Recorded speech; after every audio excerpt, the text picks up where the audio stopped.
Hello, hello. A couple people in Discord requested that I go live. A little Q&A, so I figured I would set it up. Let me send an alert message over there. Still new. All right. I think it's working now. Hopefully people start joining. I am rendering the video. Got my little flash, little light bulb there. Got my laptop here. I am using DaVinci Resolve to render my YouTube videos. Hi Marta, hi Wild. Figured I'd do a Q&A tonight. I ended up getting chicken salad and making a bunch of sandwiches, so I didn't cook. So there was no cooking video. It's getting colder. I wouldn't say it's chilly. It's good working weather. That's what it is. If I was smart and I had a light-proof tent, I would sleep all day and I would use headlights and work all night because it's probably, I don't know, 60, 70, something like that. The wind makes it cooler and it is kind of windy tonight, but it's not that bad at all. I wonder if I actually look this bad or this is the blue light. I think the blue light makes me look kind of sickly. Like it gives me a weird tint. But yeah, it's been getting chilly compared to what it was. Shockingly so, to be honest with you. It was almost 100 and record-breaking heat, I think 2 weeks ago or 3 weeks ago. And now nighttime's kind of cold. I bought another blanket at the thrift store just to stay warm. Um, yeah. Hello, everybody. Yeah, I'm using the DaVinci Resolve to render videos. I figured I'd show you guys how it works. So what you do is you make the videos with your GoPro. That's this little thing right here. And then you upload them onto a folder on your computer like this. And then you upload those videos onto your timeline in order like this. Like you see those clips. So I have 1 clip, 2 clip, 3 clip, 4 clips. And I check them and make sure they're good and all that stuff. And then you do this Fairlight button and you hit this track FX, and that's dialogue leveler. What that's going to do is it's going to raise your volume a bit for the dialogue so it levels it out. It's not high, low, high, quiet, soft, hard, you know what I mean? It's going to add some normalcy to it, which is very useful for me because you notice I'm always turning around, building, that kind of stuff. You need the leveling with the dialogue. And then you go to deliver. You want to do YouTube, and I uncheck upload directly because hotspot is slower than my phone. And you add to render queue and then render all, and you will have your processing begin for your YouTube videos. And for me, that involves making sure my Jackery's charged up enough because I'm camping, doing the log cabin stuff. So it's some planning. I got to make sure my Jackery has at least 12% in the thing if the video's long enough. And then depending on the speed of your computer will depend how long it takes to render. But if you're going to be doing this, which I know Wild and Free is thinking about doing, you really need to plan for this every night. It's not just making the videos. You got to edit them, make sure they're decent, cut out, you falling off the hill or swearing or anything bad. And then you gotta, once you're done with that, you gotta level the dialogue, which I think you guys have said it's made a big difference. And then you gotta upload it finally when all is said and done. So plan for a couple hours every night. For like an hour-long video, plan for at least 2-3 hours of extra work afterwards, if that makes sense. Yeah, add music. I don't add music to mine because I'm not so clever with the copyright stuff yet. I know it's possible. I haven't figured it out yet. And thanks. the it's yeah, I know the blue light's making me look kind of weird. I look sickly like that Joe Rogan video that CNN got sued for. But my light bulb's wicked blue. It's like a blue LED. But look, I'm not really that color. I don't know if you can. I'm really a normal color. I swear. Like, yeah, yeah. You just plan for the rendering thing. If you want to start making daily YouTubes like I've been doing, plan for the rendering thing. Plan for the time it takes to upload. Um, Plan for it all. No, I don't blame you, bro. I do look weird with the blue light.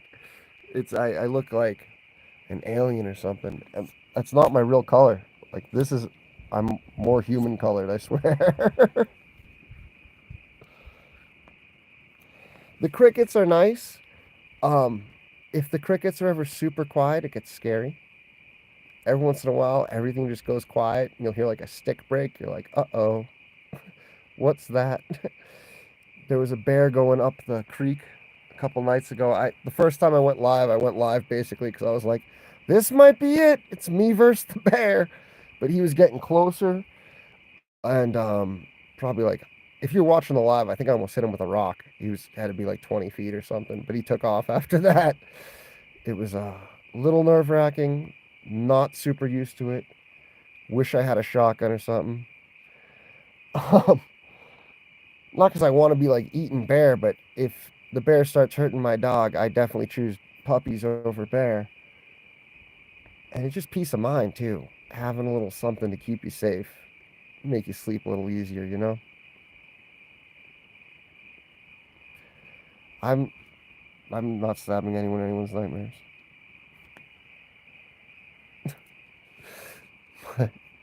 Where's everybody from? There's a bunch of people in here. I'm currently in Lake Arrowhead, California, if you're curious.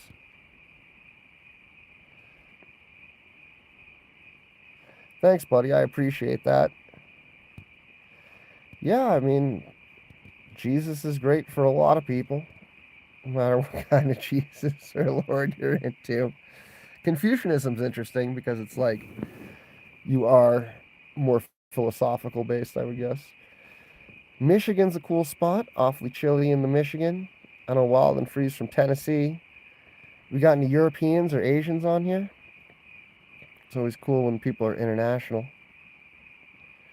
Uh, you know, I'm not necessarily looking for Jesus.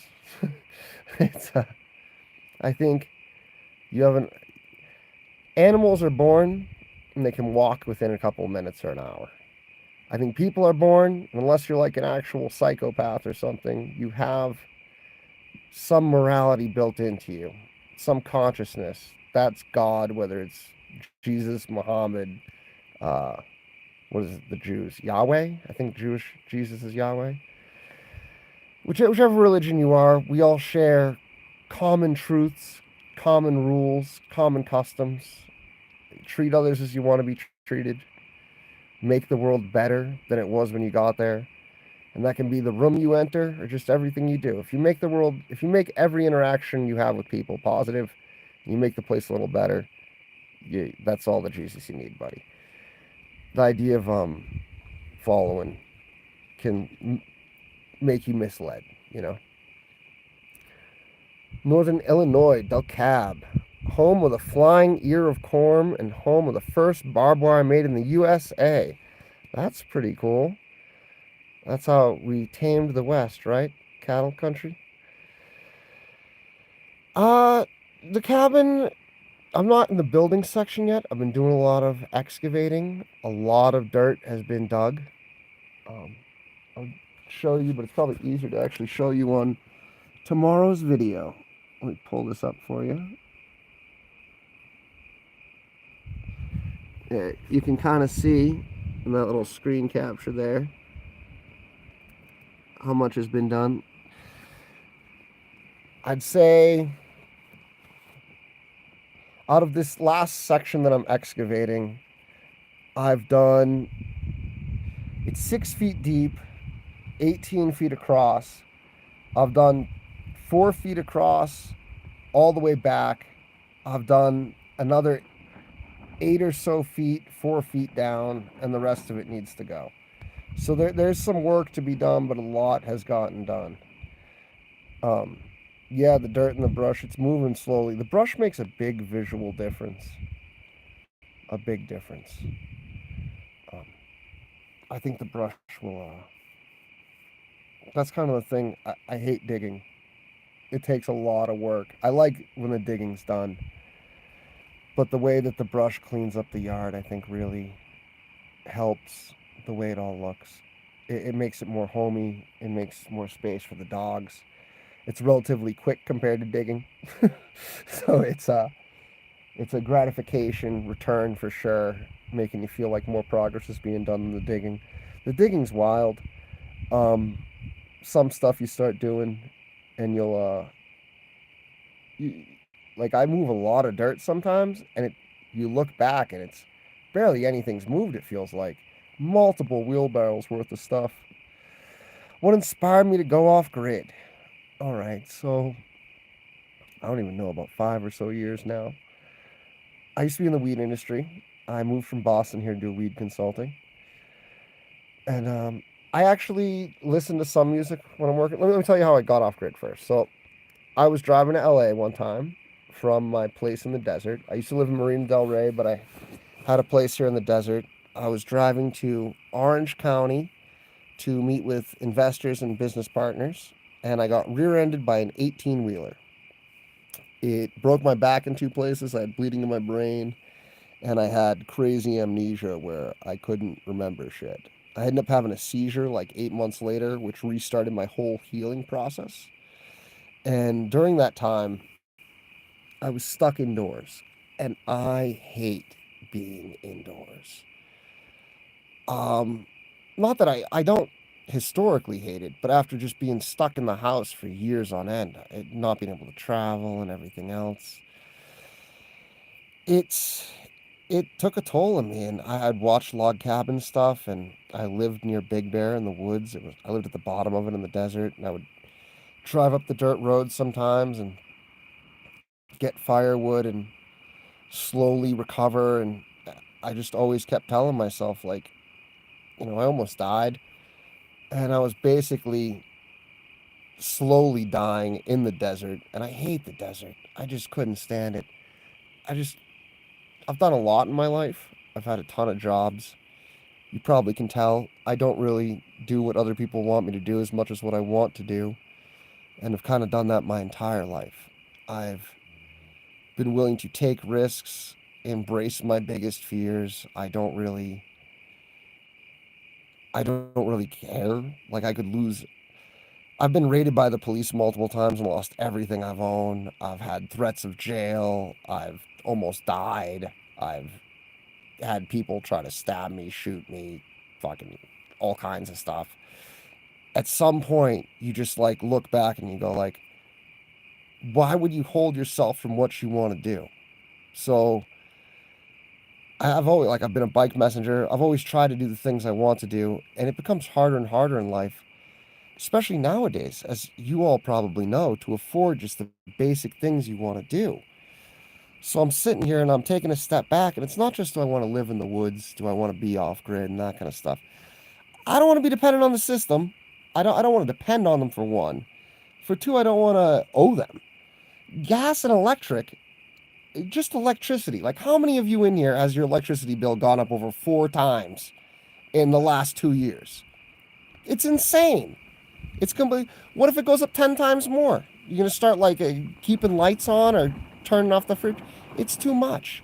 They're pushing everybody to the point of poverty and struggling. And I see where the road goes. I'm not trying to be stuck on that. So if that means I have to struggle now to set up something that's off grid where I'm not paying power, I'm not paying water, it pays for itself 10, 20, 50, 60, 100 fold. A lot of you on here are in the same boat. You might be 20, 30 something years old. You might be younger than me. And you might be looking at the future going, oh, I can never afford a house. I can't afford this. And in your current situation, you cannot. Your bills are too much. Everything's too much. I'm trying to do something that costs very cheap where you can get on your own feet. And I will eventually survive and succeed at it. And I hope some of you, at least a couple of you, see it and do the same and get out of this hopeless rat race where you're working, struggling, 24/7, 40 hours a week to just pay bills and be just as broke as you were the week before. It's completely insane. And I'm not saying it to rag on you. I've been there. It's it sucks. It's economic enslavement. It's doing it to everybody too. It's not just me. But people are feeling it. The place I lived in the desert, I go in the grocery stores. Moms and old people are looking scared, worried, looking at prices, putting stuff back. It's not the place I grew up in. It's not how I want to live. And if this is the way the world's going, I'm going to try to create some kind of insulation for myself. So at least I have some stability, because if there's anything that seems to be happening, is nothing's secure. Everyone's moving. Everyone's scared. Their jobs, their work, everything. It's all up in the air. And I might have to move in the future. This might not be permanent. But my labor, I don't have to worry about someone else hiring me. I don't have to worry about what they're paying me. I'm working for myself. When all is said and done, the cabin works, it doesn't work. No one subscribes, no one watches me. I make zero money on YouTube. I can sell the cabin, and I will probably get more than I would get than if I worked some menial job struggling to survive the entire time. And it will be a lump sum. I'll sell the property, they'll give me a wad of money that I can use towards other projects, liberty, freedom, independence, uh, small businesses, whatever you want to do. But money breeds opportunity.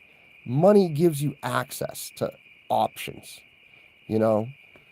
It, not just options of things you want to do, but radius, travel, all that stuff. And off grid for me isn't just about my love of nature. It's about my love of freedom and not wanting to be stuck with just this crippling debt that I see gobbling up everyone around me. And if that means I have to live broke in a tent for 3 months, 6 months, a year, whatever, I'm willing to do it. You know, everyone's terrified to be homeless or broke or lonely or whatever. If you embrace that, there's nothing more to be afraid of. It's the most empowering thing you can do. McNamara used to make Vietnam officers write their obituaries because they would die so often, so commonly. It was empowering. If you talk to those guys, that empowered them the rest of their life, thinking that you're already dead. You have the freedom to do anything. If you're no longer afraid of being broke or being homeless or being evicted, who cares if your boss fires you? Who cares about doing this? Who cares about doing... Suddenly the things that matter to you become razor focus.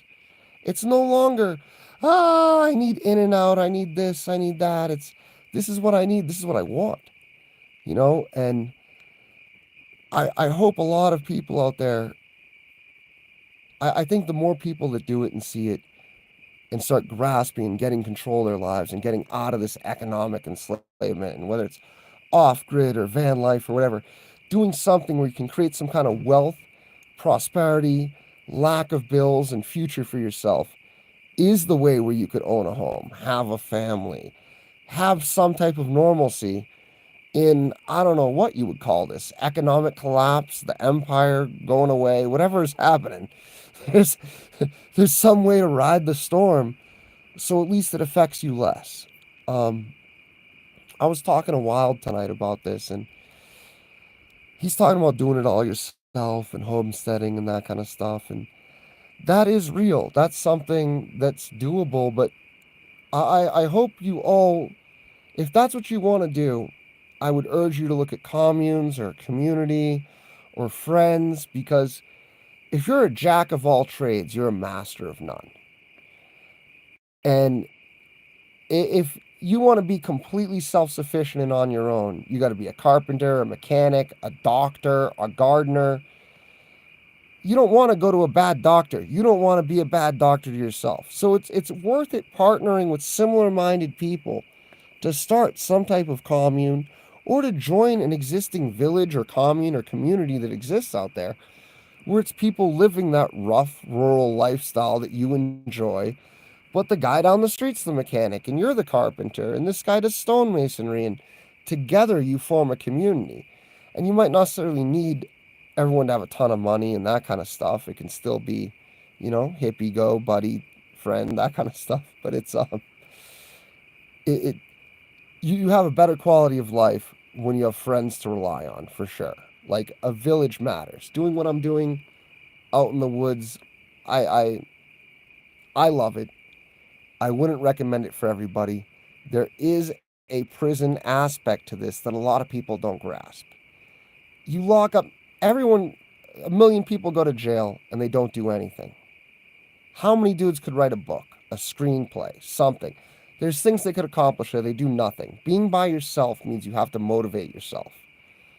That is not for everybody. And I'm not saying this to be cruel or anything, but it's something I've noticed in my personal experience. Something that I find that I see one way doesn't work out that way with most other people. There's a reason most people work for other people. There's a reason most people get a job. And I'm not saying this to be any one person can or can't do anything.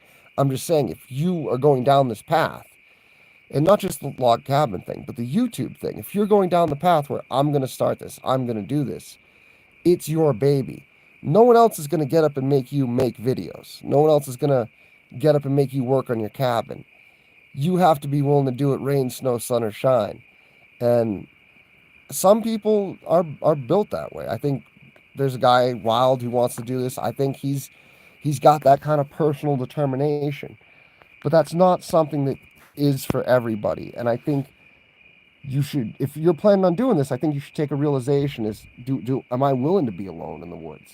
Am I up for that kind of solitary confinement, if you would say, and self motivation? Because it's easy to go out today and build something. It's hard on day 40. It's hard on day 30. You know, I tell you, about a week or two in, you're going to start feeling pains and muscles you didn't know existed. Yeah, I have really no neighbors out here. I'm on a dirt road at the dead end. There's my closest neighbor does not like me. He's called the cops, the county, the forestry. So he's called every person he could of me. The water company. He does not like me. So I'm not exactly relying on my nearest neighbor. Um, the other people around, I don't know. I've waved to them. I haven't met anyone yet. After the way that go, I wasn't exactly thrilled to start knocking on doors and shit. I live on a dirt road in a national park on property that I own, but most of the lots on here are owned by the county. There's very few private lots on this road. There's no one else living on this road. The road is in a valley where there's no one else in the valley, so I can hello. Nobody here. It's me and the dogs and occasionally the bears. Chill, boys, it's me.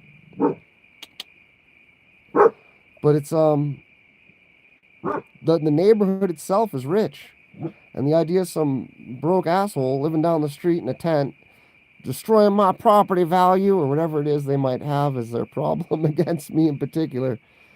That's what they have, and that's you know, there's only so much I can do about that, and I don't. I did not move to a neighborhood that has a bunch of off-grid people in commune, which is one of the reasons I say that. You know, you should consider this. I don't have a license, so I moved to a neighborhood that has stuff, that has rich people, that are liberal, that don't work. So I can make money working for them, fixing stuff, even just shoveling snow. The you think about that before you move someplace. Community, what kind of community you're going to. Favorite off-road vehicle? That's a good question. For something like this, I think a classic truck is probably your best bet. I would even say my truck's too new, but I have an ex-government truck, so they're built a little differently, more reliable. I'd say Chevy square body, a two-tone F-150, something like that, a 350 motor, something with a straight six. I would go for anything pre-computer. Anything pre-computer is just going to run for you. The older, the better. Pre-smog, ideally. Less upkeep costs. Especially California, where catalytic converters cost $1,000 each. That's absolutely insane. Yeah, I got a big block Suburban. That's pretty cool. It's got low miles, only 4,000 miles. My buddy's actually currently converting it to four-wheel drive, which is going to be exciting. A good dogmobile. Hopefully I make some money on the YouTube and me and my boys can travel. Got really sick of being stuck for years. I'm really looking forward to getting my license and traveling. I got all the paperwork done to get cleared for my license. I just need to get a ride to the DMV. Um, if you're going to do this, having an SUV and a truck's probably the best combo. Because the SUV can fit the dogs if you got to go someplace, and the truck is, you need a truck. Rocks, logs, cabin building. You're not going to get by without a truck. On my road in particular, you would have to have a Jeep or 4x4. Uh, I mean, you guys have probably seen the dog walks and some of the car rides. You're not exactly going to make it down that road on your own in like a car. Subaru, maybe. Subaru's like the most capable off-road car. But I'd say definitely the best vehicle for doing this is a pre-computer off-road truck, like a 4x4 pickup truck. Anything with computers that's newer, you're just asking for very expensive maintenance bills. And the just too much stuff to break. The RAV4 is a fun, capable little vehicle and it gets great gas mileage. But this is where it'll kill you. Even if you got a four-wheel drive RAV4. How's your RAV4 going to do with 10 pounds of cement in the back? Or 10 bags of cement? And yeah, it might do it. How many times will it do it before basically everything breaks because you're overloading it and going off-roading? It's You want something that when you load it up, if you're driving on dirt roads like this in the mountains, you want something that when you load it up, you are below the weight capacity because you are going to be smashing it around. If you are overfilling something, just bombing around in the woods, it's going to disintegrate. A RAV4 is a great vehicle, but with thousands of pounds in it, it's just not going to make it. They're not made for it, you know. If I'll give you an example, if you got a truck up, if you're looking for a truck and you're carrying logs and you want something that's like F-150 load, you should get an F-250. And I'm not saying because bigger is better and that kind of stuff. I'm just saying because if you're filling up an F-250 with the load capabilities of an F-150 all the time, it's very little wear and tear on the capabilities of the truck. And that's what you're going for with reliability. I see someone type Toyota and Chevy. The Toyotas are famous for their reliability. The Tacoma is a great full-size truck. Um, is that the full? No, the Tundra is the full size. The Taco is the great little truck. Not so good because it won't hold the weight. But if you need a truck for putting around, they get 20 something miles to the gallon. The Tundra is a big boy truck. It will hold stuff, but they are newer. If you have the money, I would almost recommend just getting an old 350 square body Chevy over the Tundra just because of the cash you would save. And you go, oh, it isn't as reliable. You could replace the motor and still have money left over. Like the Tundras are not cheap, even used. I've seen 100,000 mile plus Tundras for 15, 20 grand. Yeah, you could LS swap a Chevy square body pickup truck and have 5 grand left over with the same budget. I only tote grandkids in it. Well, yeah, it's great for the grandkids. It's great for the RAV4 is a great vehicle for people moving around at a good miles per gallon. But for a construction vehicle, which if you're doing log cabin, you should think, I'm pulling logs. Ideally, you want a truck with a winch too, because with the winch, you can pull logs from a stationary truck. You can just hit a button and it just pulls the thing. The you want equipment. That's once you get into the building thing, you're going to the equipment stage. You're no longer like we're going to be comfy. It's like we just wanted to make it. Yeah, I'm a big fan of the square bodies because of the cheapness of parts and their reliability. Let's turn this around real quick, see if you guys can see Flutie. Flutie Booty. I don't know what he's doing. He's thinking about it. I think there's something out there. Or is it me? You want my kisses? Yes. I love you too, buddy.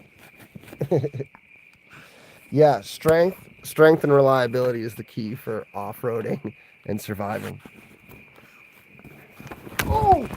Oh, buddy. That was so heavy. Oh, yeah.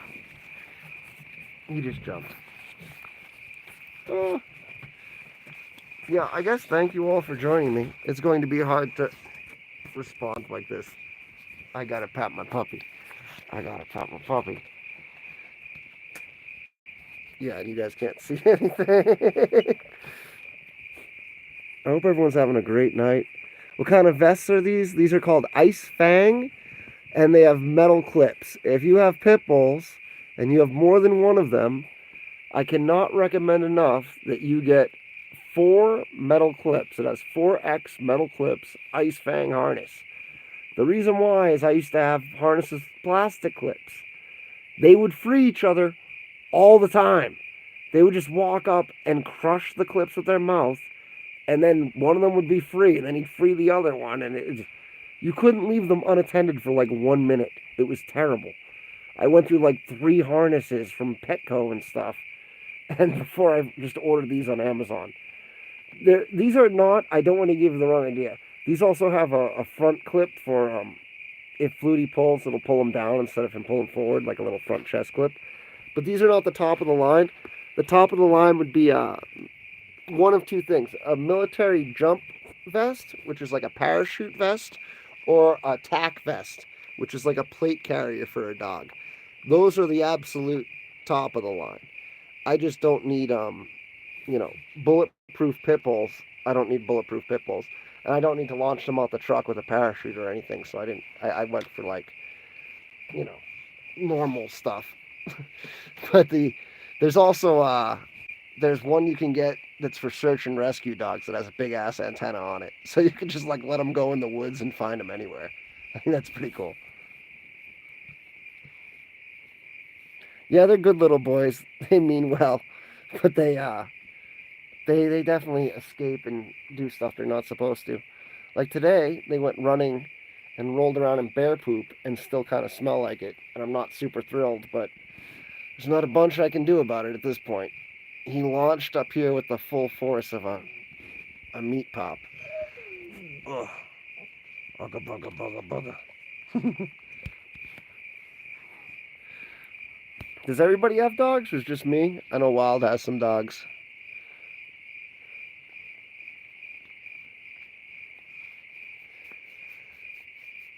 And what are you guys up to? And what do you think for the live streams? What do you think I should focus on? Give me some advice and some pointers. I was trying to do the dog walks. I was thinking about maybe doing the cooking stuff on live stream from now on. But I need to set up better lighting and have it so it's you guys can see what I'm cooking better and stuff. It gets so dark here so quickly, and it's weird to me because I guess I can just see well in the dark. It doesn't seem that dark to me, but it is pitch black for you guys. And I feel bad. Like, I've had a couple videos now where I'm digging in the dark talking to you, or I'm cooking or whatever, and like I'm doing stuff and like trying to show you guys and point to stuff, and I end up watching the video and it's pitch black, so I gotta figure that out a bit. My lot is not very big. The lots up here are tiny. They're like less than an acre, but that's how everything is on the road up here in the mountains. The other thing too with the lot size is, I learned this before. You can have, I had 7.5 acres, right? I had a buddy down the street that had 2.5 acres. My 7.5 acres was in town. Not in town, it was in a grid with houses and property on all sides. My buddy's with 2.5 acres was at the end of the grid with the national park next to it. Which house do you felt like it had more land? It wasn't mine. My buddy with the 2.5 acres might as well have 1,000,000 acres because he had the national park next to him. So while I only have like less than an acre here, I have the national. Oh, you guys, it's just pitch black. I have the national park behind me, so it's like I have 1,000 acres, and I'm not paying taxes on any of it. Because in reality, owning land is just privacy. It's keeping people away from you, really. Like I'm not trying to own 100 acres because I have something to do on 100 acres. Like I'm not building like a plantation or something. Like I don't. What would I build? A racetrack, a runway? Like it's a lot of land. Football fields. I would want 100 acres because I wouldn't want anyone near me. So don't look for acreage. If you really want no one near you, find land completely enclosed in the national park. It exists. I think it's called islands or something. They have names for it, but it exists. It's completely enclosed in the national park. You can find it if you look. There's a couple plots I've seen around here. I saw one for 60 grand that was 20 acres, and it was closer to LA from here. It sold before my land sold, and I wouldn't have enough money to get it anyways. But it's that's that's land. And when you get land surrounded by the national park, you get rights to the gate. You get key to the gate. So the park roads are your roads, baby. It's pretty cool. That's the coolest stuff you can get, I think. So we got some cats and some dogs. Dog sitting the neighbor dogs. He went to Brazil. It's funny you say that because I want to travel with my dogs, and one of the easiest places to fly with a dog, especially my pit bulls, is Brazil. It turns out Brazil is one of the most dog-friendly places on the planet, and their airlines allow dogs. A lot of airlines don't allow dogs. Like I don't even think I could fly with them on Irish Airlines, even though they're Irish dogs, which seems crazy to me. Spain, though, you want to get to Europe, you can fly your pit bulls to Spain. That's a place that will take pit bulls, and then you can drive around once you get there. But some countries, they're just illegal, which is crazy to me. They outlawed them in England. And I mean, does he look vicious? He thinks he's a cat. He just, he thinks he's a big lap. Oh, buddy, you're so heavy. Animal borrowers. That's a funny term. Pet sitting school. Yeah, it is a funny term. They're trying to. He's lean to me when he wants to be patted. I don't know if you can tell, but he's got the full body lean right now. He's pushing up against me. He could be sitting, but he is not. Damn, you get their pet and $300? That's a bargain. That's a bargain, Fruity.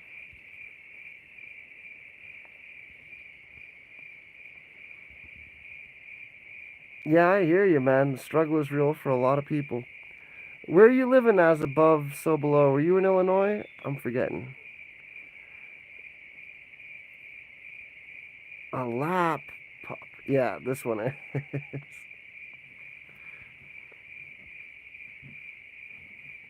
What do you do for work as above, so below? Or are you looking for work or trying to figure out ways to make money? Because if the YouTube thing doesn't pick up, that's kind of what I'm thinking next is start doing stuff to figure out ways to make money.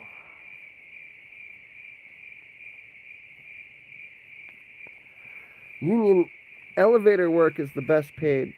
Jack, no. Get back here. Get back up here. Get back up here. He tried going down with the bears. It's not happening. Yeah, elevator. So I used to work for a waterproofing company where we would waterproof basements and occasionally like banks or stores or something fancy. But elevators. We used to do a bunch of elevators. And elevator union guys are hated by every other union because an elevator guy does a little bit of concrete, a little bit of electrical, a little bit of plumbing, a little bit of everything, and nothing good. Like they are. It goes back to that jack of all trades, master of none. I used to get hired so I'd say half of my jobs were undoing what an elevator guy had done to waterproof the basement and then redoing it our way. And it was such a pain because you would have to chisel like this much off, like jackhammer that much off the side of the walls. They would always use this urethane waterproofing that sucked. And you'd be in these elevator shafts. And it's New England, it's Boston. The water coming in is 40 something degrees. You're trying to take this rubber off the wall, and there's an elevator above you. There's like a stop so it won't crush you. But it's always a concern that the thing's going to drop on you. The elevator's obviously out of service. There was a problem. That's why the guy's in here in the first place. And those elevator guys would take something that would make like a 1 or 2 day job. And because they did it and messed it up, it would be like a 2 week job because we'd have to undo what they did. It was a nightmare. And they really, every job site I ever went to, I remember, I think it was Thrusm Krupp was the big elevator company, but every job site I ever went to, everyone hated the elevator rep guy. They had the worst rep. Like all the electrical guys would have problems with them, popping fuses to the buildings. The concrete. I was the waterproofing concrete guys. We would have problems with them messing up the whole foundations. Like they were just. It was a funny group to work with. Yeah, people will pay you for trusting with their pets. That's for sure. Met his wife on TikTok. That's cool. Man, I guess I gotta get a TikTok, huh? That's where all the ladies at. Oh, the ladies on the TikTok. I tried using TikTok for a minute, but it was, I don't know, I didn't enjoy it. It was kind of depressing. I really like the long form stuff the best.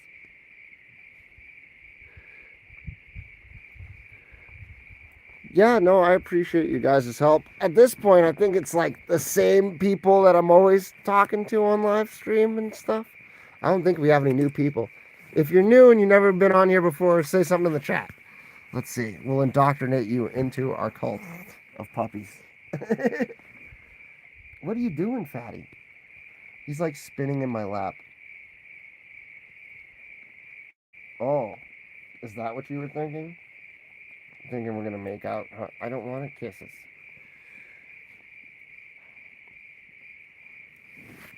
Is anybody in here for the first time? Say something in chat real quick. I think everyone's. It's the same people. Not that that's a bad thing. I'm just saying it's. It doesn't. The way this live stream thing works, they tell you they limit how many people they put you out to until you hit over 1,000 subscribers or 500. I can't remember which one it was, but until you hit a certain number of subscribers, your live streams are very limited because they're nervous about like gore or violence or like nudity and stuff. The live streams, I'm getting the impression from YouTube, the live streams have the least AI oversight and censorship. So their way of dealing with that is just not letting you start a live stream and instantly having a million people look at it just because you're shooting people or looking at a bombing or some tragedy like clickbait type stuff that they don't necessarily want to promote. So it's they try, by doing it this way, it makes sense. They try to limit it to like your niche and your people that you already see. Once you get over 1,000 subscribers, though, it says that it opens up your live stream to the full algorithm. I don't know. We'll see. But it's interesting learning about YouTube. Hello, Ritz. You're new at chat, Geher. Hello, Geher. Where you from, buddy? Am I saying that right? Probably not. Gur? Gar. It's a pirate. A pirate's life for me. Where you from, Gar? Good. Oh man, my eyes aren't that best. I'm like looking in a light bulb trying to read my screen. Good old boy. Where you from too, buddy? Are you new? I don't recognize your name also. Georgia, the great state of Georgia.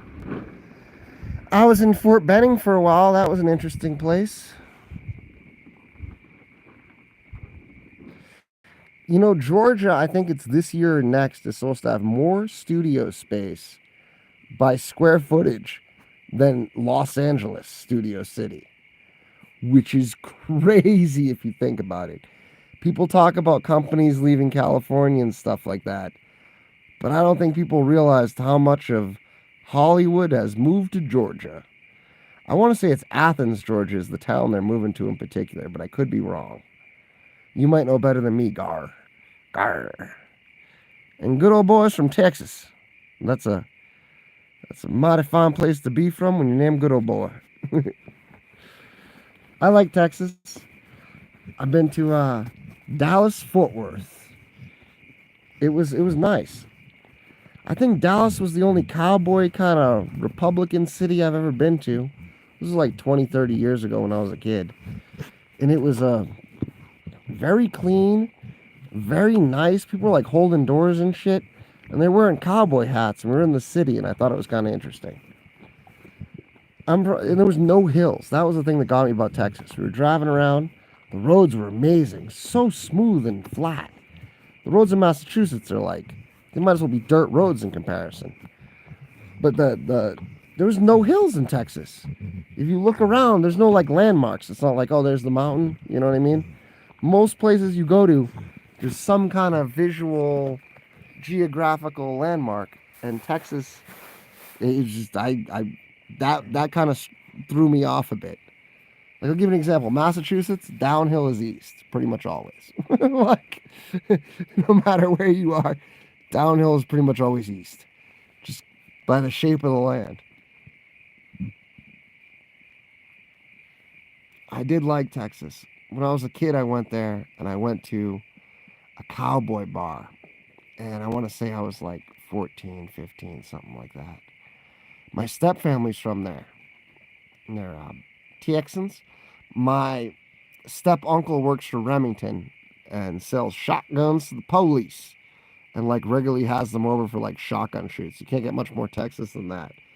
But I went down there. We went to this bar, and it was a place with a mechanical bull. I was a kid, and I wanted to go on a mechanical bull. We had been there for like a week or something, and it was for a wedding, and we're gonna finally get to go to a place with a mechanical bull, and I'm so excited. And I can't remember how late it was, but it wasn't that late. I remember it was dark, and the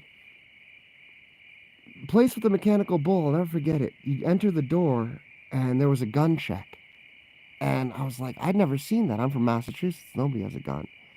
And this lady, I was like looking at it, and I was watching this guy, and they're giving him a tag for the gun. And this lady walks up next to me, this like little old lady, could have been my mom, and she pulls a revolver out her purse, puts it on the counter, gets a tag, and goes in. And I'm like, huh? Everyone here's got a gun. It was wild. It was kind of interesting. Oh, I just wanted to be in the woods, and I don't want to be.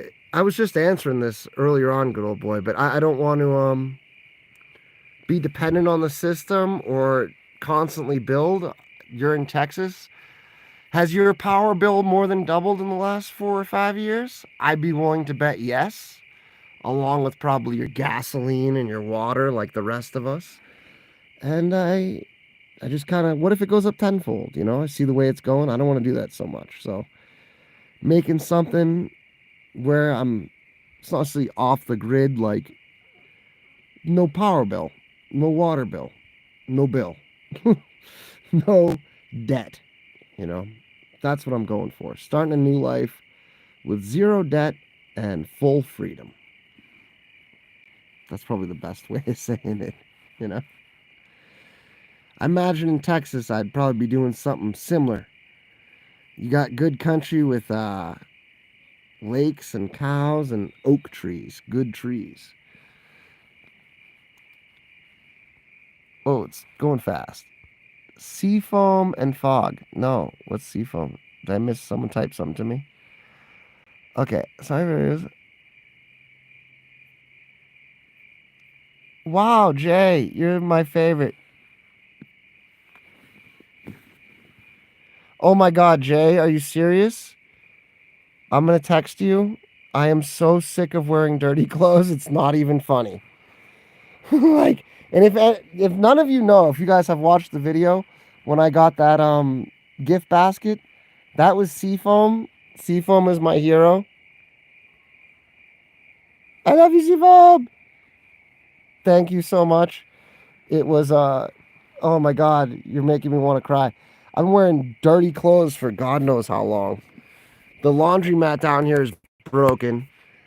I can live with a lot of stuff. I can live with me and the dogs in the woods. I can live with the bears. I can live with the mountain lions. I don't like the rattlesnake. I'm doing with that. But the lack of clean clothes, I'll be honest with you guys. I'm not filming myself as much because I'm basically working topless because I don't want to wear clothing. And I don't feel like I'm that much of a hunk. I'm not in the best shape. So I'm not trying to like show off my topless body, you know? So I've been filming like, you've probably noticed I film a lot more like not looking at me. Like, it's, thank you so much, Seafoam. Oh my God. Yeah, it's been a struggle.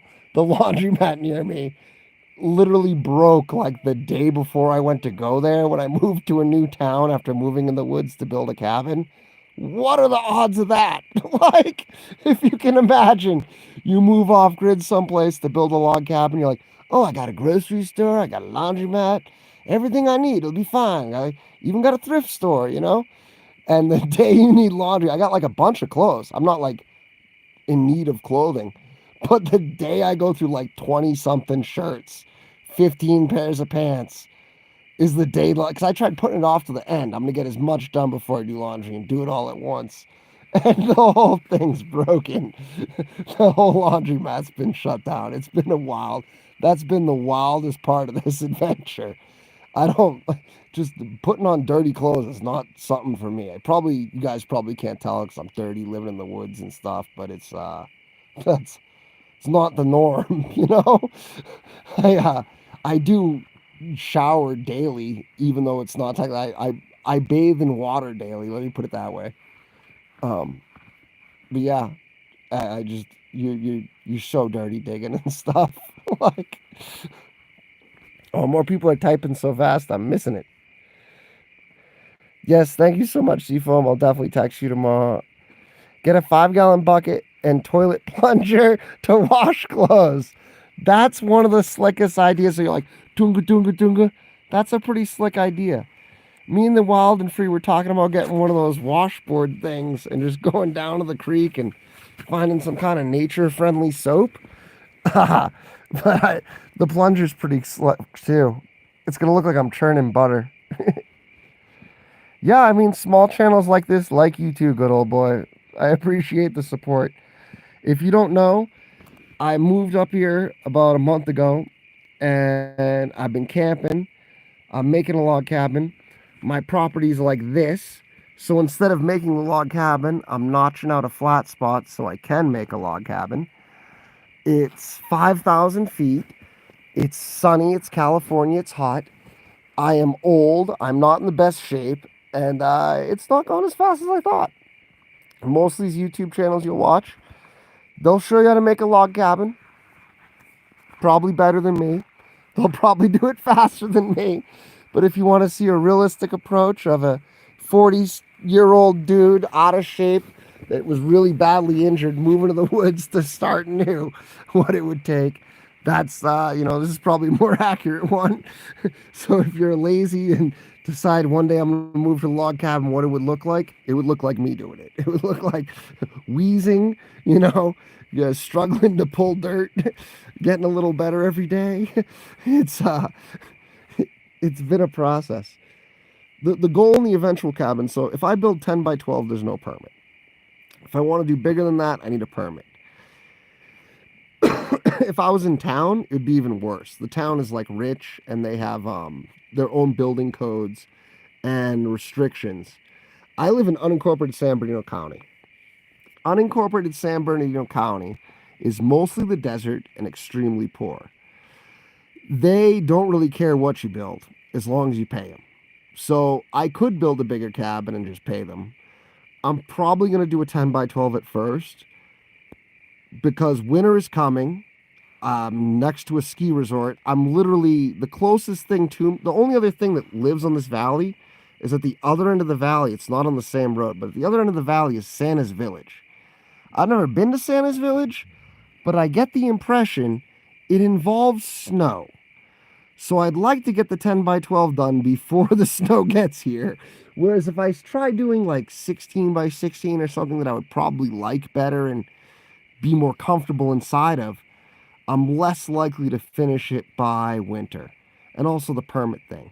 If I do a 10 by 12, the way this county is, if you have something and you want an addition, real easy to get a permit. You don't have something, you want a permit for something new, it can take 6 months to a year. There was a point in time when COVID was going on. Half of LA wanted to move out to Joshua Tree and up here in the mountains. Permits were looking at a year and a half, 2 year delay, which you can imagine. You got the money, you're ready to start, but I'm living in a tent. I'd be sitting here living in the tent with my dogs for 2 years waiting for some guy to say I can build on my land. That's a bit much.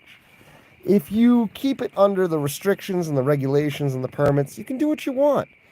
And worst case, 10 by 12 ain't so great. I add another 10 by 12 onto the side of it.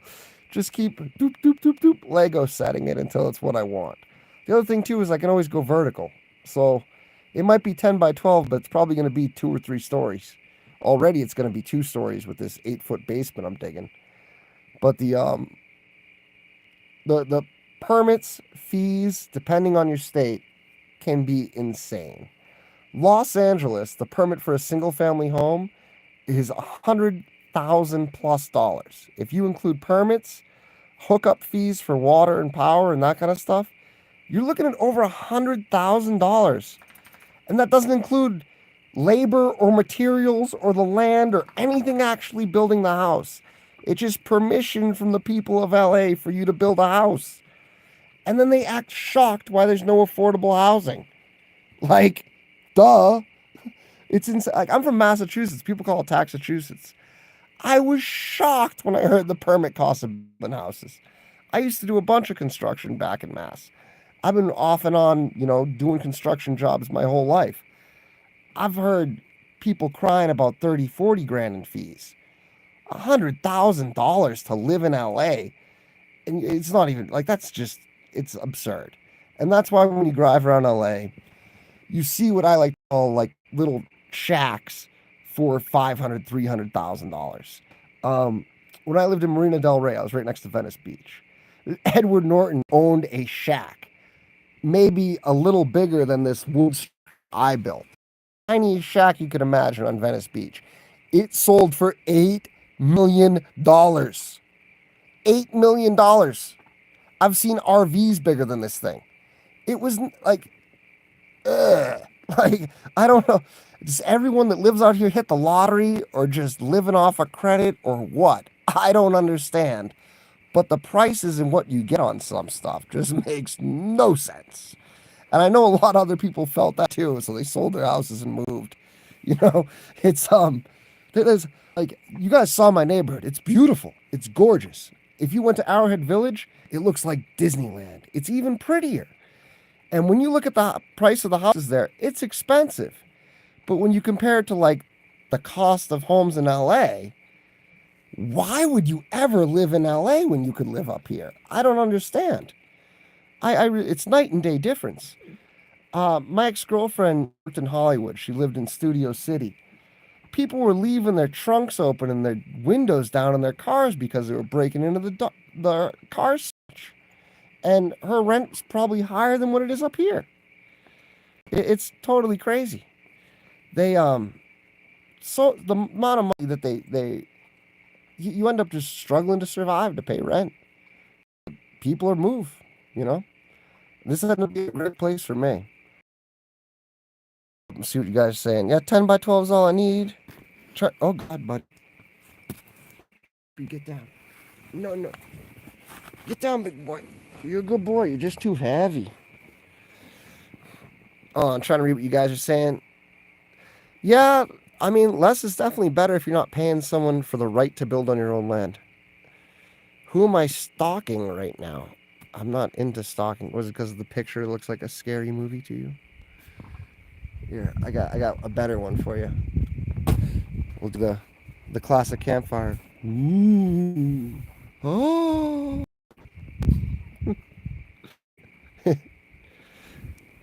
A buddy move from LA to New Mexico. Yeah, Arizona too, and New Mexico.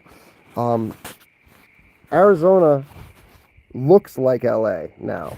If you go to Scottsdale, Arizona, You can tell the people that live there are from LA because they look like they're all from LA. It's interesting to see how the neighborhoods have changed in a lot of places. Boston too, Boston, whole sections of Boston have changed dramatically. It's Boston's having it rough though, really rough. They have It's hard to explain to people on the West Coast because it's so different. Boston's kind of like sardines. You're in apartments, you're on top of each other. And they have poor neighborhoods that are minority neighborhoods. And the street gangs is a real problem. And to make it so that kids have a choice to not join street gangs, they have community centers, like the Molina Cast. I used to live next to. It was a great place.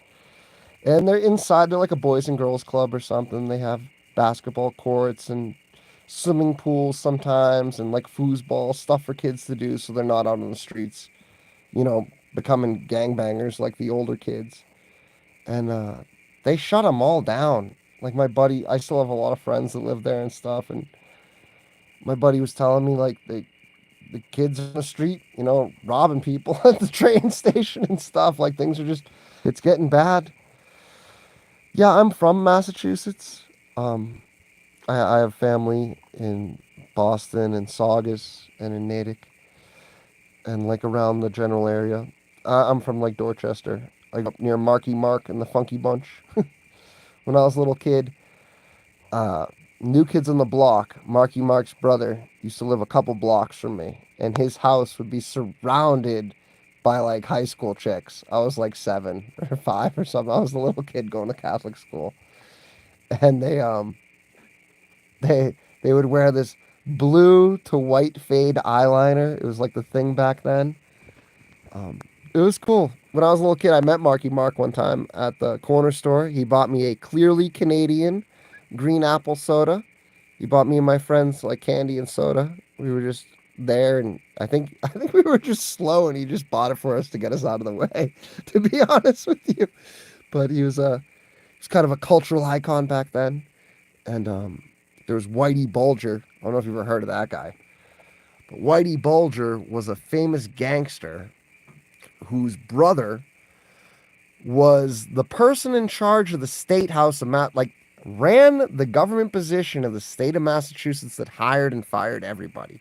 So if you got a job in the state of Massachusetts, you got it from Billy Bulger. And if you were a gangster, you had to answer to Whitey Bulger, or he'd kill you, and there'd be no consequences because his brother ran the state house. So the cops and the FBI and everybody just looked the other way. But when I was a kid in Dorchester, that was the era of Whitey Bulger terrorizing everybody, and he had an impact. You could tell when they got rid of him or he moved. I think he just went on the run and moved, and things changed, and the neighborhood got significantly nicer. But he was a different time. When I grew up, there was very segregated. You would have the Irish neighborhood, and then the black neighborhood, and the Vietnamese neighborhood, and they were all right next to each other. It wasn't like the movies where it's like gang wars over race. People weren't like that. They were relatively nice to each other, but they didn't coexist. Like I remember I had friends in the black neighborhood, and they would be like, "What are you doing over here?" And the white kids would be like, "Why are you going over there?" and stuff like that. And it was like you could be friends, you could hang out playground in the park, but you didn't like cross the lines. It was kind of weird. It wasn't, the best, but things changed. They um they also got rid of the projects and stuff, made it a lot nicer for people. They moved them in nicer neighborhoods instead of putting all the poor people in one tiny spot, which was just a wildly dangerous place to even walk near as a kid. Like it was, it was not the good spot, but things are getting better. Your mom was born Erie, Pennsylvania. That's cool. South side of Chicago in the city, you could see the Sears Tower from my schoolyard back in the 70s. That's pretty cool. I'm not super familiar, but if I remember correctly, the south side of Chicago is historically Irish. Is that the Irish neighborhood? I'm from Southie. That's historically the Irish neighborhood. It was the Italians lived in the North End and the Irish lived in Southie.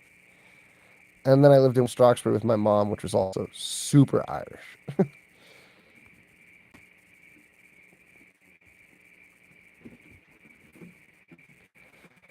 Young at heart, still my body has other ideas. Yeah, with nowadays medicine, I think you can stay young a bit longer, buddy. There's HGH, there is testosterone shots, and there's just getting up. You're not going to want to hear it, but most of humans' existence, you couldn't go to the store and eat. You had to run around and be hungry, and then you got to eat. I'm a firm believer that if you don't eat until noon or you just eat fruit until noon, you will have more energy and you will stay younger.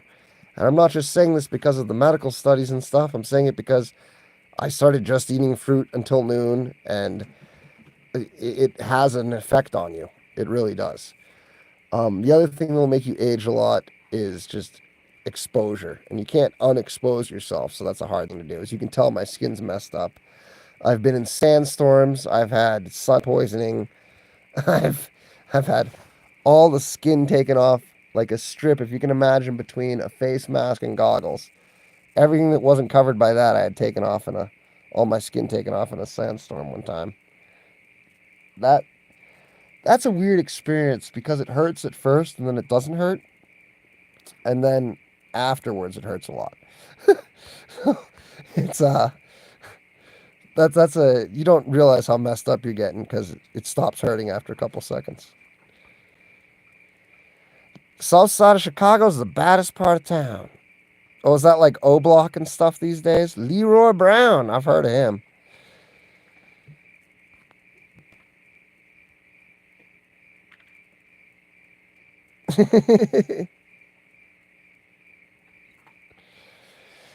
Yeah, that's okay, buddy. I used to have a medical marijuana company. I purposely haven't advertised to my old clients because I want people that watch this to watch this because they like what I make. But I had the largest medical marijuana company for 4 years on the East Coast, Boston's Best Buds. I helped write the weed laws for Massachusetts, New York, and Puerto Rico, and I got screwed by every one of them. The corruption of politics is absolute. Um, and there is a positive side to life. The lady that screwed me that ran the department of I got hired by uh, a health insurance company and a pharmaceutical company that was contracted to write the laws of Puerto Rico for medical marijuana. I went down to Puerto Rico. I met with them a bunch of times, met with the governor, helped them write the laws. They have a thing called like Department de Salud or something. It's like the Department of Health for Puerto Rico.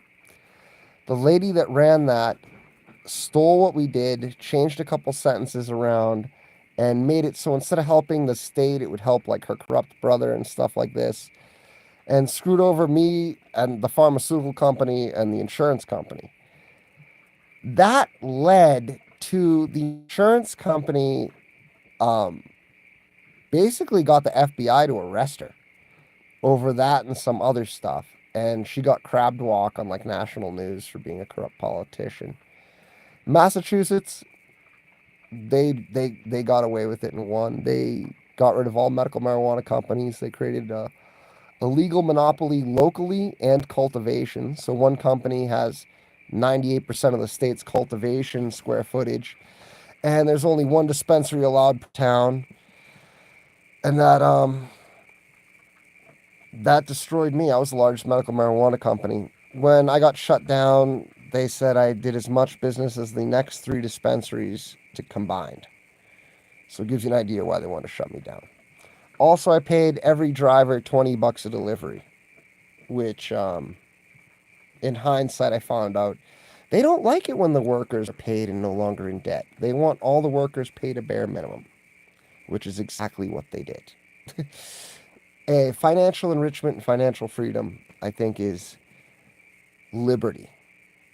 At some point, life, liberty, and the pursuit of happiness, our country, that, I don't know if that's split or maybe one of you could put it into better words for me, but money, debt, survival was used to circumvent your ability to have liberty.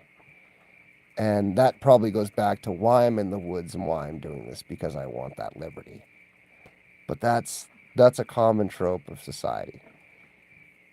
Every employee I had got out of debt, was able to pay off their credit cards, and did well. Oh, you bad dog. He is coming back from doing something. Where's your brother? I'm going to have to let you guys go. It was great talking to everybody, but I have to find my puppy. Let me read this real quick. Found out yesterday, 2017. I don't understand that.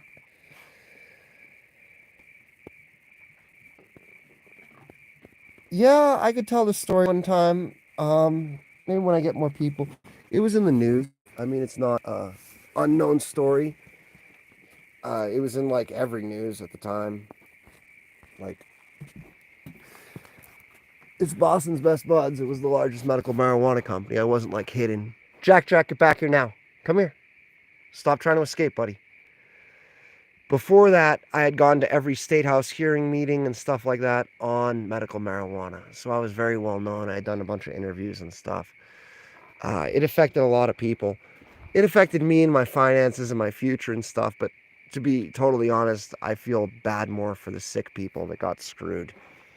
I know of at least 2 of them that died kind of indirectly related to that lack of ability to get stuff that could help them, which is pretty messed up if you think about it. But that's a whole nother thing. When I signed up for the weed business, I thought, I'm a stoner, I like weed, that kind of stuff. Medical marijuana cards cost $200 for a card, which meant the only people getting medical marijuana cards really needed it medically. Like, who spends $200 on a card to buy weed?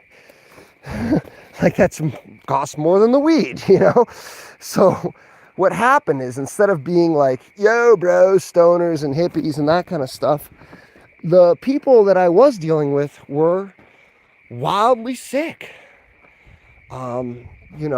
Anything and everything you can think of. Crohn's disease, cancer, tons of cancer. A lot of people that had taken opiates and had organ failure related to long-term opiate usage. That was a common one. A lot of stuff with seizures. A lot of stuff with ex-vet PTSD type people. That was a common one too. But a lot of people where their lives were improved by what we delivered, and they would tell you that. And I did not expect that at all starting the medical marijuana. To be honest, I started a medical marijuana company because I wanted good weed and I was sick of getting arrested for weed. Straight up. I started the company with an ankle bracelet on from my last arrest for weed. Like, literally on probation.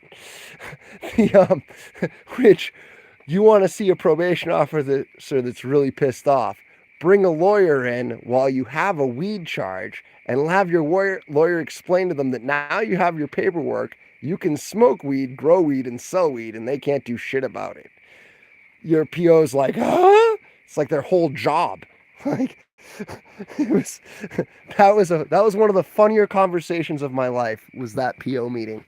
But it didn't go that way. The whole weed industry shocked me at just how much people actually use it medically. It's not a joke. I know we don't have medical marijuana anymore, and we'll probably never get it back because of, obvious pharmaceutical company interests. But the marijuana has the cultivar diversity similar to an apple tree. So if you don't know the way you see apples and diversity of apples, that's similar to marijuana. And because of that, you have wildly different effects. Some marijuana is like cocaine. It makes you very fast. Some of it do the classic stoner things. I used to have a strain that I would tell people, it'll cure your PTSD, or it'll give it to you if you don't have it. And that's pretty much what it would do. The veteran guys loved it, but it would, if you weren't bugging in the head, it would make you be bugging. You'd be like, what's going on, that noise, what was that? But if you were like that normally, it would just make you calm and like relaxed. It's a very weird, interesting drug because it has had such little research considering what's how prevalent it is with consumers of it saying that it has positive effects in their life, which is very odd if you think about it. The leading medical marijuana researcher in the whole world, if you believe this, it's wild, is actually Israel. And it's genius. The Israeli people are very, very clever. When Israel was founded, it was in the middle of the Cold War. And they had to sit back and they had to ask, what can we research and become a leader in that we won't just get surpassed by Russia or America at the time because it was in the middle of the Cold War. And they sat down and they thought, well, we need to find something that basically, because it has a stigma in America and in Russia, they won't research it. And we have records of ancient medical uses of it and stuff like that. So Israel actually started a large investment into medical marijuana and has the leading research into it in the world to this day. And any and all research in America, as far as I'm aware, has consistently been shot down, which is nuts because I know for a fact that one of the most valuable things in the future pharmaceutical industry is Lady Viagra. And there are strains that have the effect of Lady Viagra, like Viagra for women. And that's considered kind of a holy grail in the pharmaceutical industry. They'd very much like that. They'd very much like a less dependent sleeping pill. There's a couple things they would like that medical marijuana does hold promise for, but you're not going to see the kind of research that's necessary for it, and it's sad. There's other weird things too related to blood pressure and stuff where it does things to people's body. Oh man, I think one of my dogs went up the mountain. Nope, he's back. Flutie, he's here. You're not going anywhere. I got to keep an eye out at night because my dogs are kind of idiots and they play with stuff they shouldn't. And they will try to play with the bear or join the bear or something, and the bear will hurt them. Or even worse, the mountain lion. And they never really have been seriously hurt by anything. They get scratches and bites, but they just kind of think that they can handle anything and wander off in the dark in the woods, and it's not good. I gotta remind them to stick around.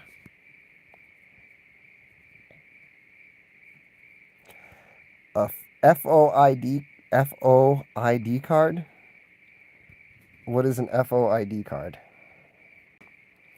Oh la la lo.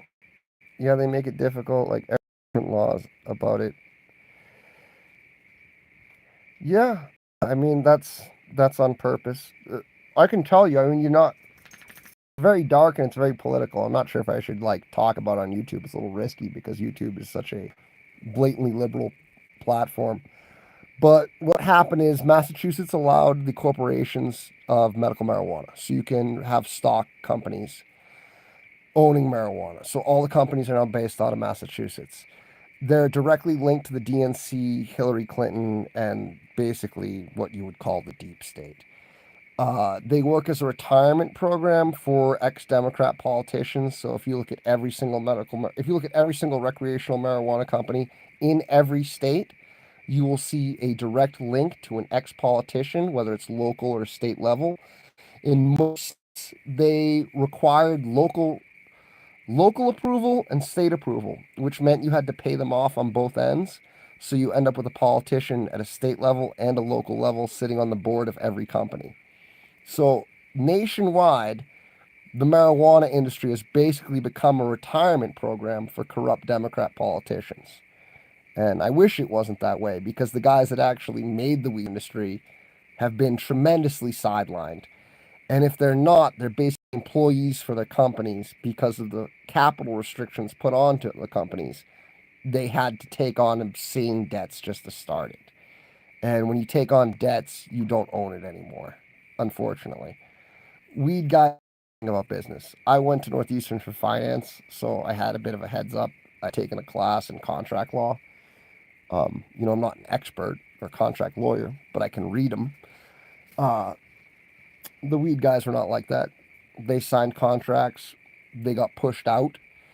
They signed contracts with projected revenues. Those projected revenues are based off of the price of weed being illegal. As soon as the price becomes legal and you're a dispensary and everyone else is a dispensary, the price goes down.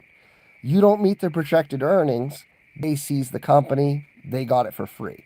So what happened is weed guys raised money, they built a business, they couldn't reach the earning, which any rational person would tell you those projected earnings were insane and they never should agree to those terms in the first place. But they're not business guys, they didn't know better. So they agree to the terms, they build the business, they put in the strains, the cultivation, all the tips and tricks that a weed guy would know to make the business function. They don't meet the requirements, and they're forcibly pushed out because of the agreement that they agreed to. And most of those companies, I'm sure if you live in a weed state, you've seen a ton of dispensaries go out of business or change names. That's what's happening. There's like 4 or 5 companies. Every one of these states put a capital requirement of $500,000 in escrow. It means you have to have $500,000 sitting in the bank not doing anything. The capital requirements force you to take loans. The only companies that will give you loans are these same 4 or 5 Democrat-backed corporations. These companies, it's regulatory capture. They use the finance, basically. They use the contract to seize the company and sharecrop the employee. Best case scenario, you meet the projected employees. You're paying them out all of your money for the next 7 years. Which, will the price stay the same for 7 years?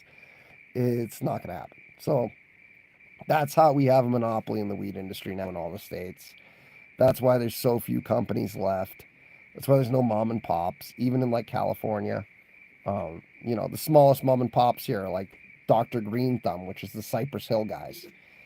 Not very realistic for normal people like me and you. And they have a chain. They got 3 or 4 stores. I know a couple weed guys that survived, but they all have multiple stores, multiple locations. They had to take business partners. Um, it's the way it goes. I wish it was different, but it could have been a green rush. Instead, it was just a green capture. And you see it failing both ends. Not only did you lose the innovation of the weed guys, but you have the weed guys still growing weed illegally and not paying taxes now. So the system of legalizing weed kind of failed too. And if you don't believe me, look up Colorado, the first state that went legal. By their own accounts, less than a third of all weed in the state is sold legally and taxed. That's a pretty big failure. Less than a third. It's and that's pretty much every state. Massachusetts is the same thing. I think they think more than half of the weed isn't sold through the legal weed market.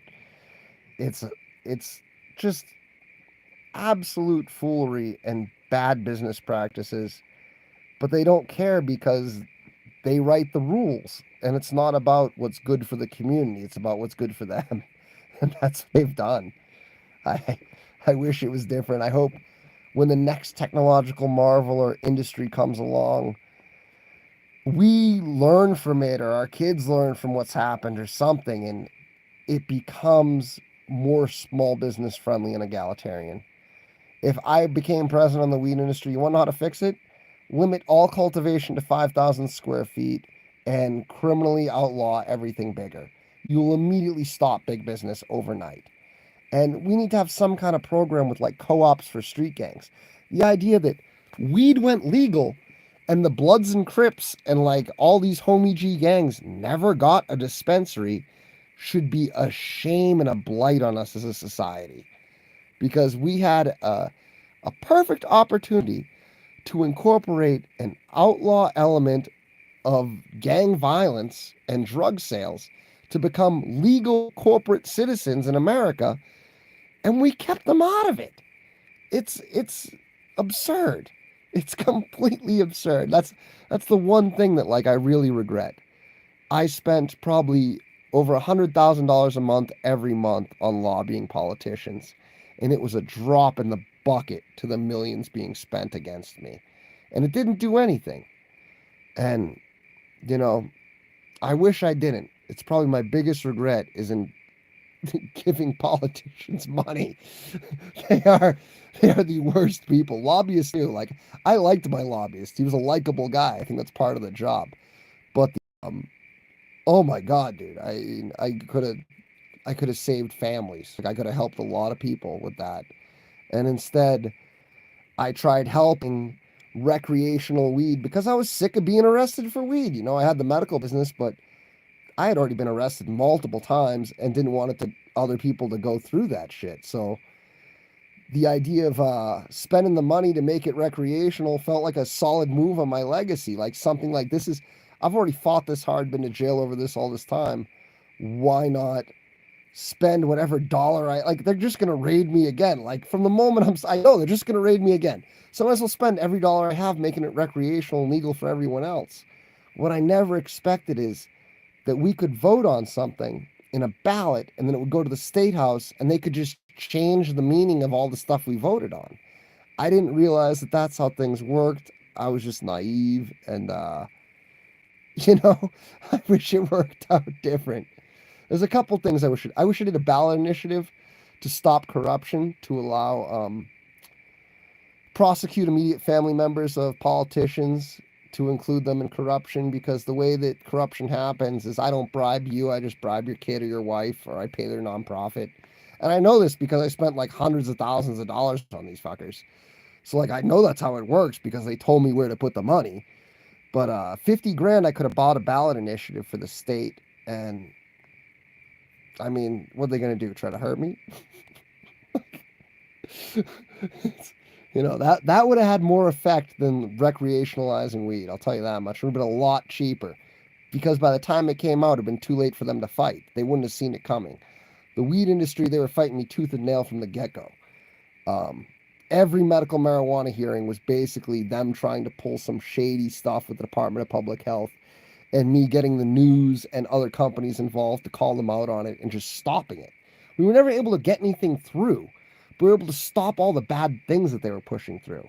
When it went recreational, it went to a wholly different division of the government that was meeting behind closed doors. We didn't even know what they were doing, and by the time they did it was too late. It was like they decided something the next day they came to arrest me. Like, basically.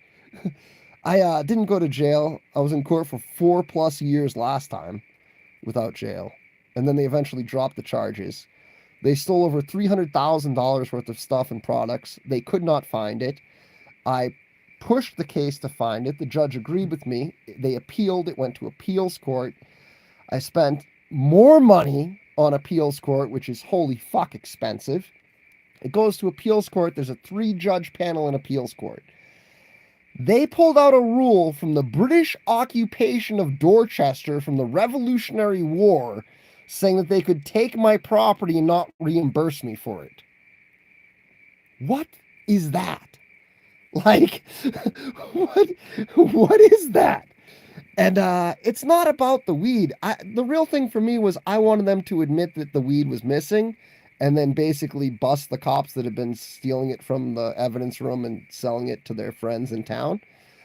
That was more what it was about for me. And also the drug unit had taken a lot of it. And who knows what they had done with it. Supposedly used it for stings. But since when is the drug unit selling weed? You know?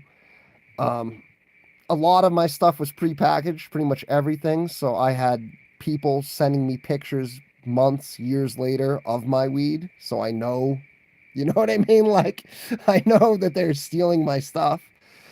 But yeah, I couldn't, there's a legal term in Latin for them forcing it.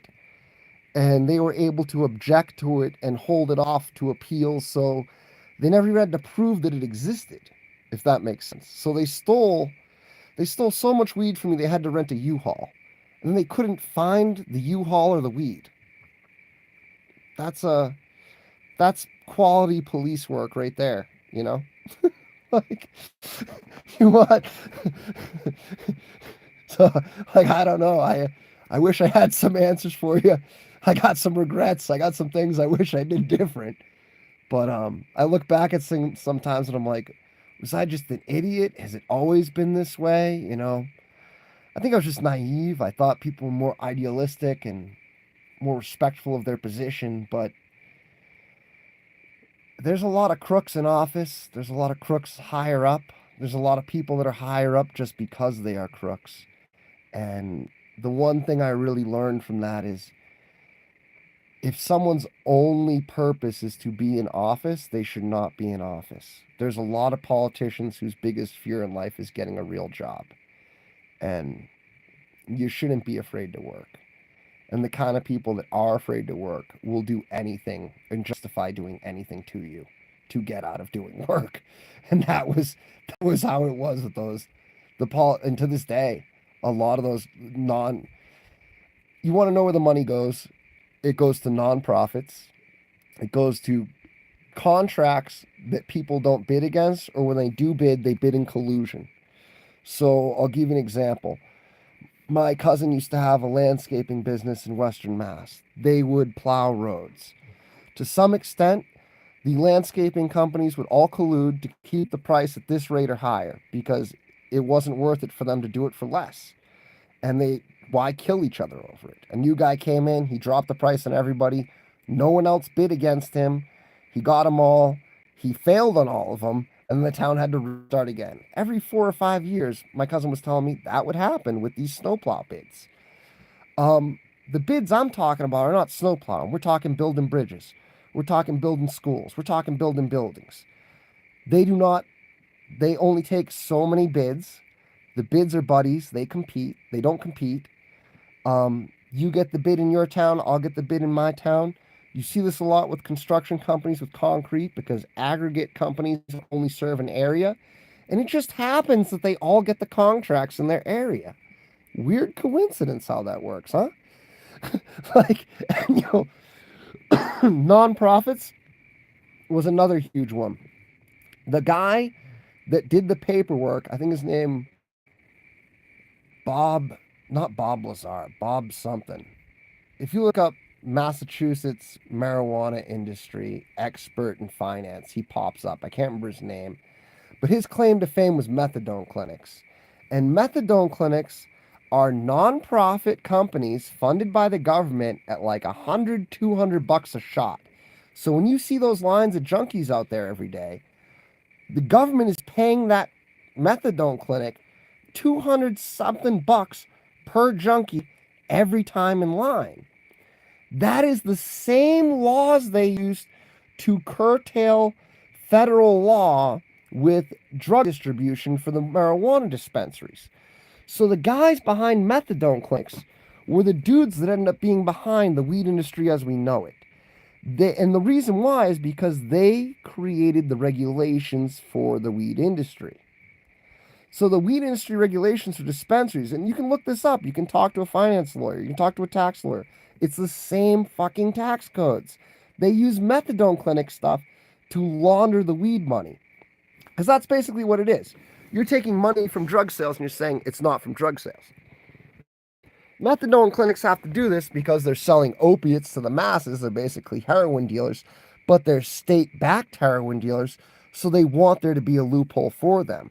That same loophole is what they did for marijuana. That's why you have boards, such massive boards on all these companies, because the boards were the 501c3 liability factor to eliminate liability for the company that they used for methadone clinics.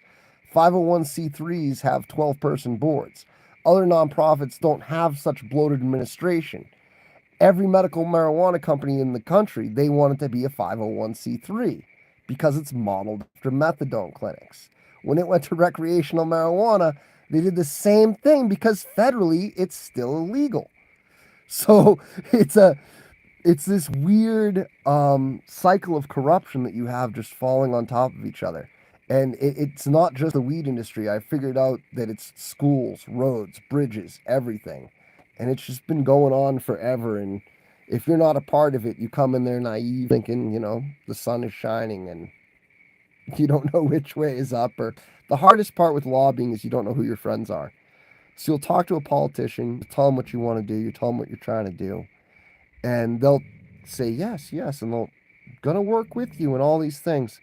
And the moment you leave, they hang up the phone, call your competition, tell them everything, and try to cut you off at the next step. And that kind of stuff happened to me a few times.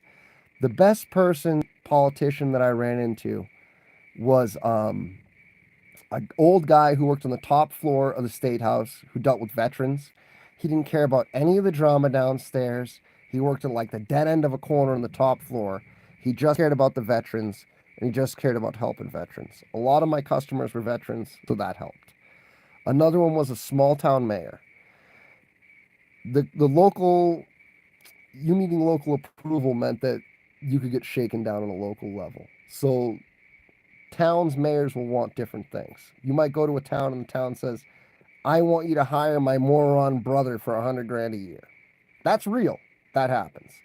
You might go to another town. This town says, I just want you to bring in jobs. That was the best one I got. North Adams, Massachusetts. I think it was the youngest mayor in the state at the time. But I met with probably more than half of the state's administration on a local level, mayors, town councils, that kind of stuff. I met with a lot of them. Um, Everyone was trying to buy my business, trying to get me to come to town because I sell a lot of weed, so we grow a lot of weed. That's a lot of jobs. Manufacturing, packaging, all that stuff. North Adams just wanted money for his town. He didn't want money for himself. He didn't want anything for the people voting for him, or you got to hire this guy. He just wanted you to hire people local, and he wanted to do something positive for his town. I don't know if it was because he was a young guy. He happened to be the youngest mayor of the state, I think, at the time. But that was the guy that I wanted to go with. Anyone that wants to do right by their people is kind of like my dude. But most of them were just scandalous. Like, blatantly scandalous, too. I'll give you an example. Feds got involved. They didn't go after any of the Democrats, but they started going after some of the smaller politicians. Got a lower level mayor for collecting a Rolex for a weed license in Massachusetts. That's real. Like, give me a Rolex, I'll give you the approval. That kind of stuff was going on everywhere. Like, I'm not just making this up. A lot of this is documented. The Boston Globe did a lot of coverage of a lot of this stuff, especially with the multi-level state corruption. That was it was blatant. It was open, it was exposed, but who enforces it? It's like Biden and all that stuff with his son's laptop and the money and stuff. You could do something wildly legal, but if no one's going to arrest you or enforce you for it, does it really matter? And that's the level of, real gangster in the world. Like, people do rap songs and watch movies and like, oh, that's so gangster. That's so gangster. Bro, take control of a state, blatantly lie to them, and seize a whole industry. That's gangster. Like, that's gangster, bro. That's, not sure what I would have done different other than not give the politicians money, but it's gives you something to think about. It's interesting you asked me, and it's interesting that I answered. I wasn't really planning on talking about that. But I hope things go better. I used to tell myself stuff like, Henry Ford had it rough. Henry Ford did something where he had to sue, or he got sued by all the other auto manufacturers. But in all honesty, it's not really true. If Henry Ford would have had a weed company, I do not. And the only way I could get one at any point was basically by economic enslavement at some level or another. So I just didn't want to do it. Maybe someday it'll go nationally legal and we'll get our chance in the sun again. I don't know if you can hear the boys, but they're looking at a chill. They're into something. Bear, mountain lion, I don't know what, but I'll see if I can flip this around and show you.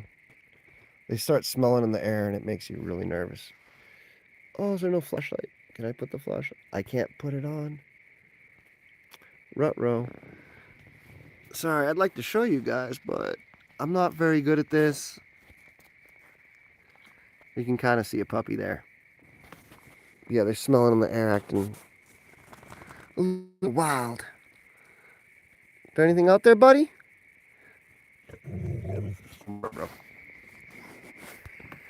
Oh, I wonder if you guys can see the moon tonight. There you go. Hey, it wouldn't be a Ray's video if it wasn't pitch black and you couldn't see anything, right? Sorry about that with some of the new ones. I'm still getting used to it. The last cooking video, I don't know, it was like pitch black for like the last 20 minutes or something. I'm sorry. That was pretty bad. I'm learning though. I'm learning. You guys got any more questions? It's been great talking to you.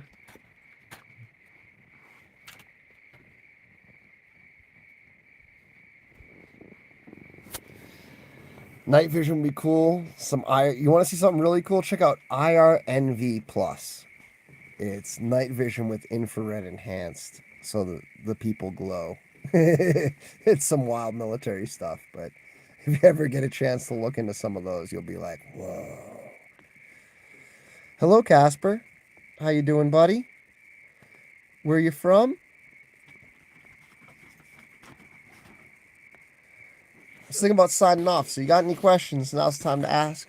I'm getting tired, and the big thing is I'm done rendering my video, so I have to put it on my phone and begin the uploading process, which can take a minute because my phone's not the fastest.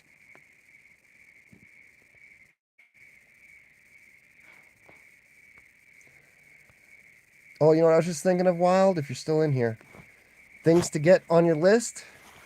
Get like a 40-pack of white socks and black shirts. Don't do what I did. Don't do what Will did. Don't get white shirts. We both got white shirts. They're cheap. They're plentiful.